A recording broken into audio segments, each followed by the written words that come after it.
বিসমিল্লাহির রহমানির রহিম। সম্মানিত ভিউয়ার্স, আসসালামু আলাইকুম। ইনশাআল্লাহ আজ আমি আলোচনা করব বাংলাদেশে বেআইনি আটকের আইনি প্রতিকার কি।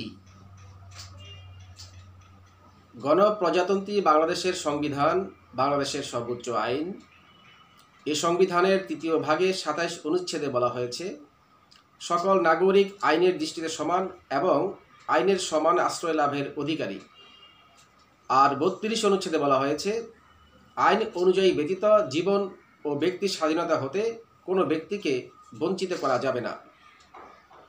অথচ বাংলাদেশে প্রচলিত ১৮৯৮ সালের ফৌজদারি কার্যবিধি আইনের ৫৪ ধারায় ৯টি কারণে, ৫৫ ধারায় ৩টি কারণে এবং ৫৭ ধারার ১ উপধারায়, ১২৮ ধারায়, ১৫১ ধারায় এবং ৪০১ ধারার ৩ উপধারায় বর্ণিত কারণে কারো বিরুদ্ধে মামলা না থাকলেও পুলিশ অফিসার বা আইন শৃঙ্খলা রক্ষাকারী বাহিনীকে আটক বা গ্রেফতার বা অ্যারেস্ট করার ক্ষমতা প্রদান করা হয়েছে এবং অনেক ক্ষেত্রে আইন শৃঙ্খলা রক্ষাকারী বাহিনীর বিরুদ্ধে গ্রেফতারের ক্ষমতা স্বেচ্ছাচারীভাবে প্রয়োগের অভিযোগ পাওয়া গেছে। ১৮৯৮ সালের ফৌজদারি কার্যবিধিতে কাউকে আটক করা হলে ২৪ ঘন্টার মধ্যে তাকে নিকটবর্তী ম্যাজিস্ট্রেটের কাছে প্রেরণের বিধান রাখা হয়েছে, কিন্তু অনেক ক্ষেত্রে আইন শৃঙ্খলা রক্ষাকারী বাহিনী তা মানছে না। কোনো ব্যক্তিকে কয়েকদিন আগে গ্রেপ্তার করা হলেও কাগজে কলমে পরে গ্রেপ্তার দেখানো হয়। আটক ব্যক্তির পরিবার পরিজনেরা এ সময়ে খুবই দুর্বিষহ সময় কাটায়।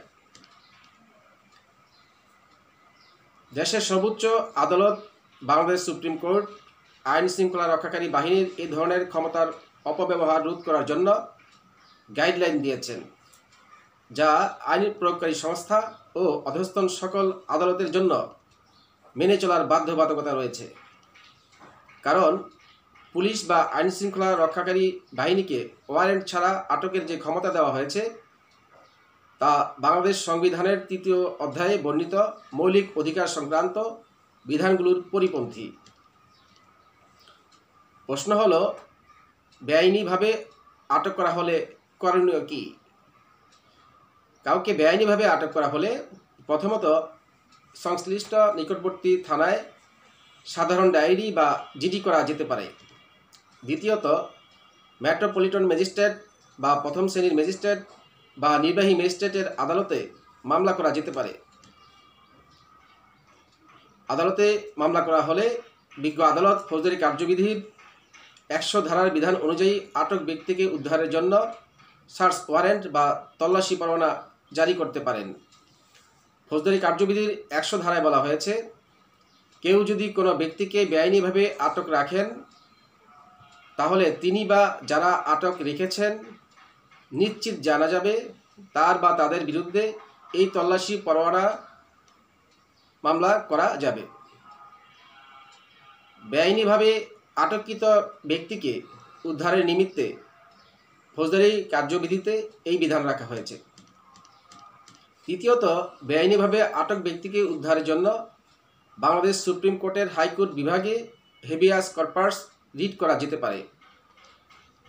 এ রিটে মহামান্য হাইকোর্ট আটক ব্যক্তিকে আদালতের সামনে উপস্থিত করার জন্য আদেশ দিতে পারেন।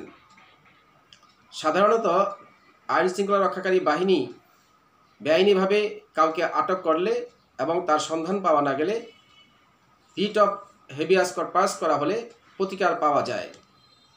ফৌজদারি কার্যবিধির ৪৯১ ধারা বা বাংলাদেশ সংবিধানের ১০২ বি অনুচ্ছেদ অনুযায়ী এ ধরনের রিট করা যায়।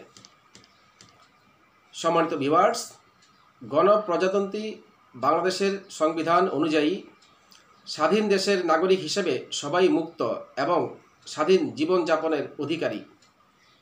দেশের নাগরিকদের এই সাংবিধানিক অধিকার রক্ষাকল্পে সংশ্লিষ্ট সবাইকে সচেতন ও আন্তরিক থাকা আবশ্যক। আজ আলোচনা এখানেই শেষ করছি।